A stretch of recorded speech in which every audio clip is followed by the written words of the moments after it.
we're supposed to go back this way. I'm coming back. We're coming back.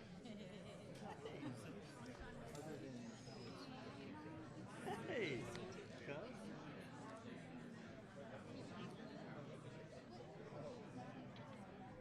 No, I don't see more people for conventions. We have the station back home. It's gonna.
want to thank everybody for being with us here today, and a very special thank you for Secretary Kennedy coming here to the state of Texas.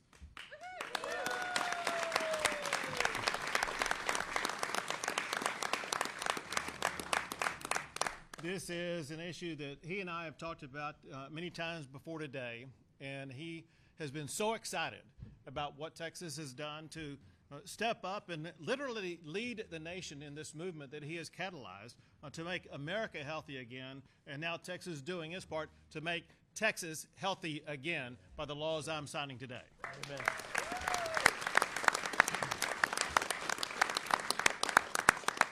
We know a lot of work has gone into this process. These bills I'm signing today would not have been possible without the leadership of the Lieutenant Governor Dan Patrick, without the Speaker Dustin Burrows, some of the key authors of this legislation. We have Senator Colcourse here, Representative Lacey Hull there, Senator Hughes, Senator Middleton, Representatives Gerdes, Van Dever, and Harris Davila. All of them and so many more play such a big role. And then all the people behind us. This is one of the most prolific bipartisan pieces of legislation that was passed this session. Doesn't matter if you're Democrat, Republican, whatever the case may be, every legislator in Texas wants to see Texas to be put on a pathway to be healthier. And these laws that I'm signing today chart that pathway. Before I do get to those laws, however, we got to be clear, because there was a reason why the pathway opened up for Texas to even be able to go down this road.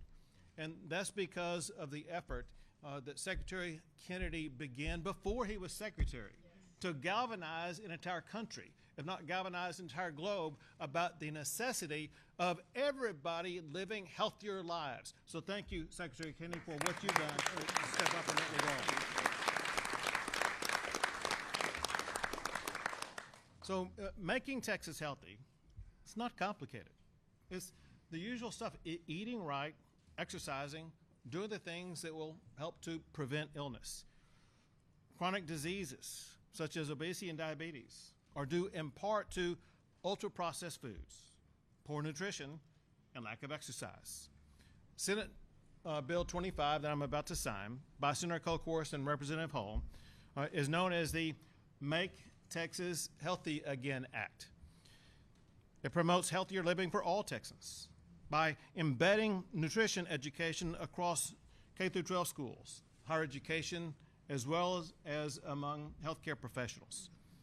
To support informed consumer choice, Senate Bill 25 requires clear labeling on packaged food products that contain ingredients that are banned in many other countries.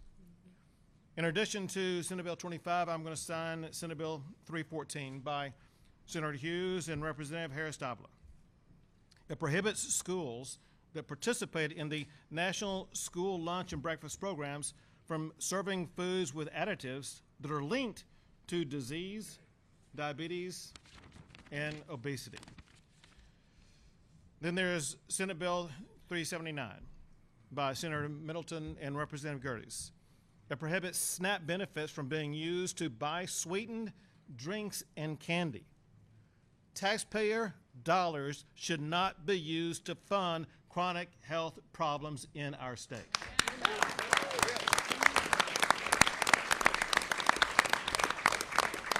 To be clear, these are bipartisan laws that I'm proud to sign into effect.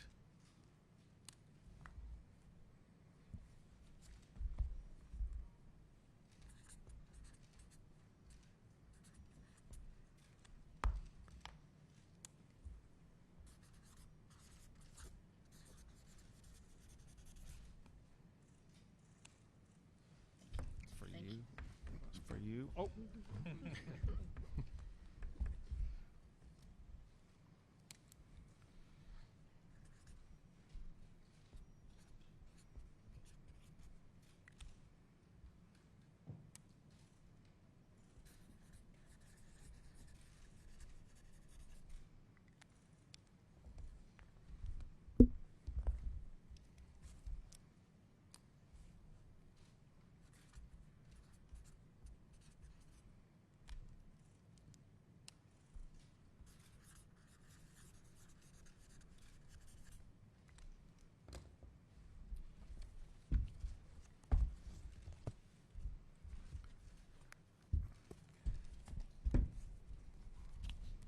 Texas is on the pathway to being even more healthy going forward.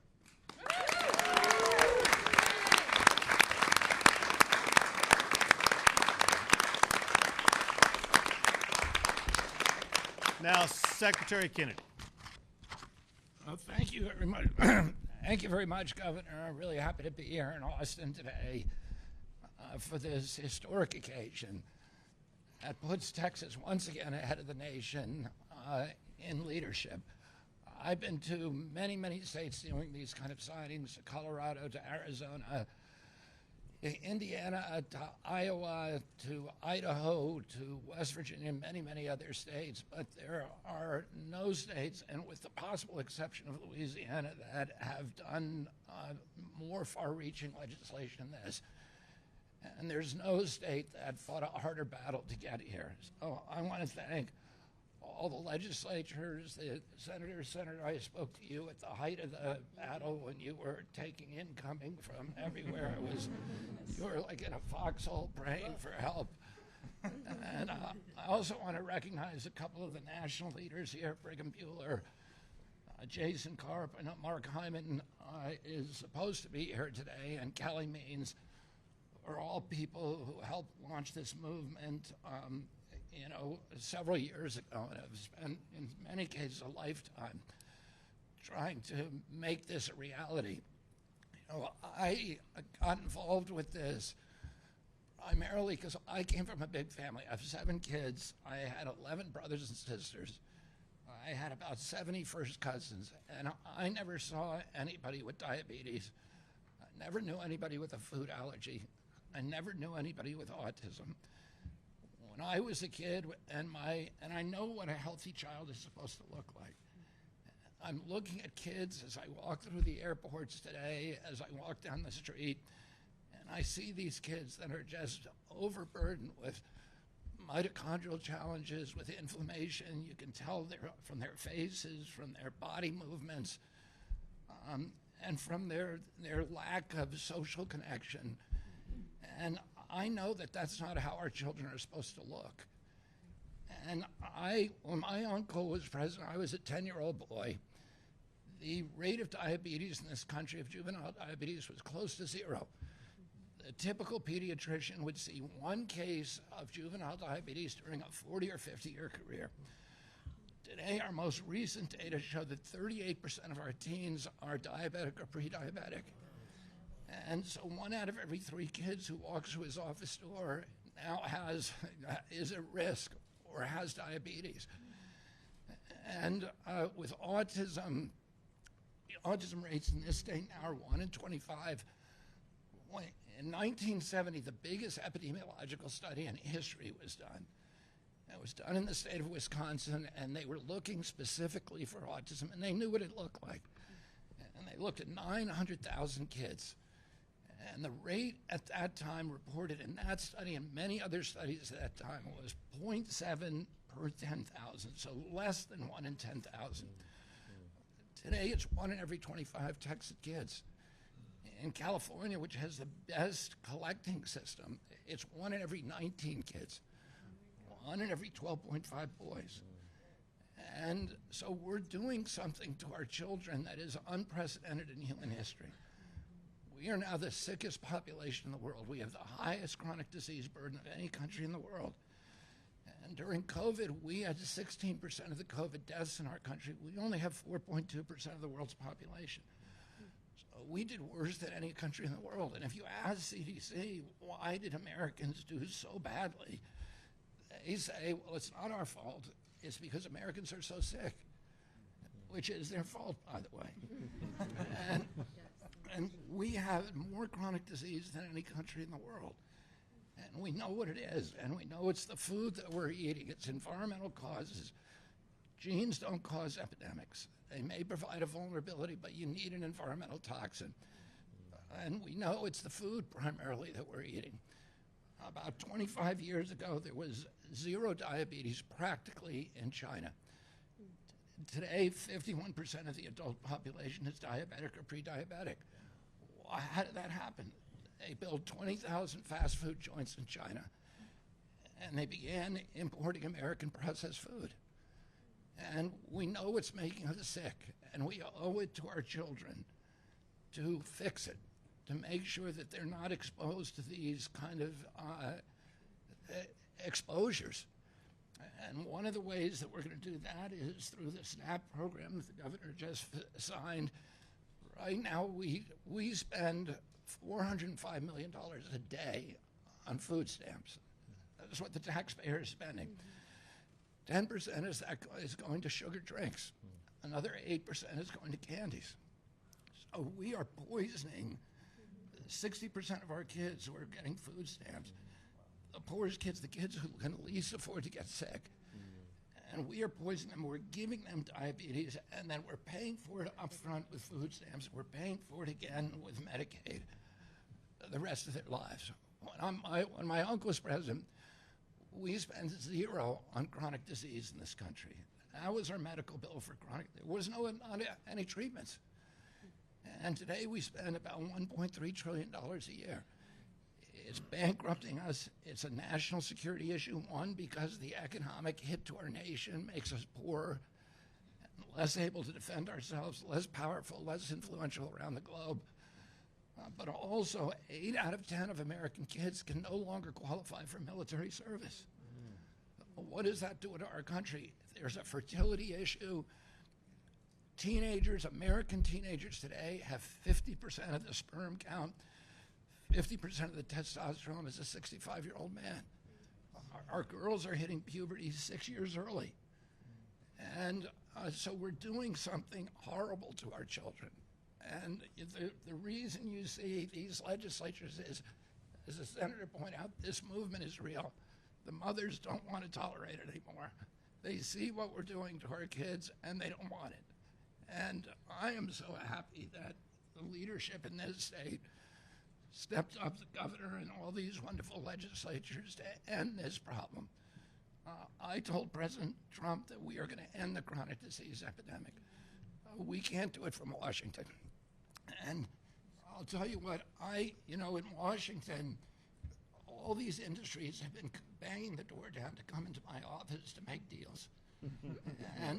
And I'll give you one example. I mean, the insurance industry has come in, the big tech, the 60 big tech companies are going to make our medical records now available to every American on a cell phone. The insurance companies came in and voluntarily ended pre-authorization so that people are going to be able to go to the hospital, go to your doctor's office, and know immediately before you leave that office whether your insurance is going to cover that injury or illness. But also the food companies are coming to us. 40% of the food manufacturers in this country have now agreed to remove the 9 synthetic petroleum-based dyes from their food. Why did they do that? They didn't do it because they're scared of me. They did it because they're scared of what's happening here in Texas today. Because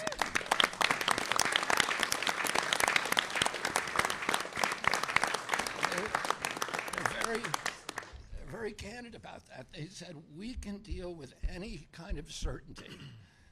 The one thing we can't deal with is a patchwork of different legislation in all these different states. And they say to me, save us from that, whatever you do. So it is this, it's initiatives like this, it's the vision and the courage of this governor, of these legislatures, the persistence, the relentlessness of these legislatures to stand up to these industries and all the lobbyists who are flooding in and actually do something that is incredibly great for the people of Texas. You're not only making Texas healthy again, you're making America healthy again. So I want to thank Texas and the governor and all these legislatures for not only what you've done for the students of the Lone Star State, but also what you've done for all the people around our country who are going to benefit from this legislation. I do want to say that this is not the legislation that the governor just signed today is not the only MAHA legislation. Texas already banned lab meats. They've done bell-to-bell legislation. So for cell phones is absolutely critical. And And so they're leading the nation, and I look forward to working with you for signing more and more of these bills in the future. Thank you, Governor Abbott.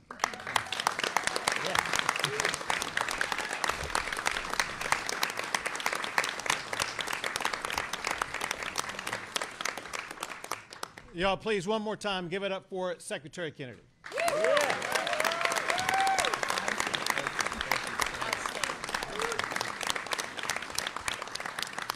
We'll take a few questions. How long will it take to change some of these bigger problems that you're talking about? Obviously, a couple pieces of legislation won't change the trends that you talked about. How long do you anticipate it's going to take to see real results in some of that health data you were laying out? We are going to see changes in the rates of many of the diseases before President Trump leaves office, dramatic changes in them. And we have announcements that are coming out in September on autism and, of changes that we're going to make that are going to dramatically impact the effects. And how do you track the success of these bills? Do you have a mechanism in there to make sure that they're actually being applied properly?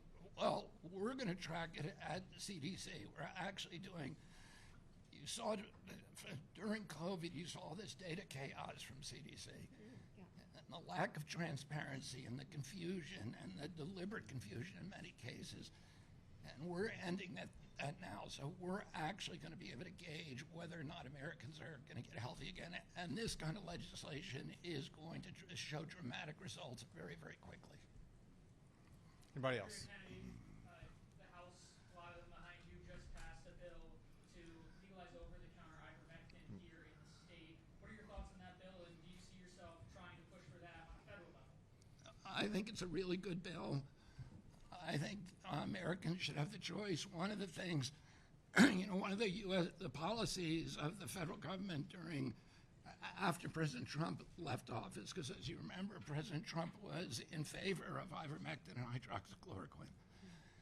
After he left office, there was an effort to shut off any therapy that was not vaccine related, and to put people into this funnel, not allow choices. And in doing that, the state got between this sacred relationship between doctors and their patients that has been true since Hippocrates. The obligation of a doctor is to treat their patient. That's why we have confidentiality. You can say whatever you want to the doctor, and he's not allowed to tell anybody. And that is because that relationship is sacred. He's treating you. He's not treating all of society. Whenever we tell doctors that their job is to no longer treat that patient, but to treat all of society, that's when we get this kind of medical tyranny that is brutal and savage and merciless and lethal. And we need to return our medical profession to its obligation, not serving state interests or state agendas or political agendas, but to treating and healing their patients. Governor, talking about trials, now that this incident happened in Minneapolis, what is the message that you're having for the families that it happened in these difficult times that they are going through? What happened today is horrific and must be stopped. And we got to make sure that we keep dangerous people off the streets. Time for two more, folks. Governor, on ivermectin, can you talk about your decision to add it to the agenda this session since it hasn't been in the past special session? Sure. Well, for one, what was done by both the House is Schaffner here? Yep. Yes. Where's she at? So if I could just use a name, Representative Schaffner was the leader. What it takes to get a bill added after the original call is to show that you have the support in both the House and Senate to get it passed, and that's what Representative Schaffner did. And so, and now the rest is history, because as I understand it, it passed out of the Texas House today.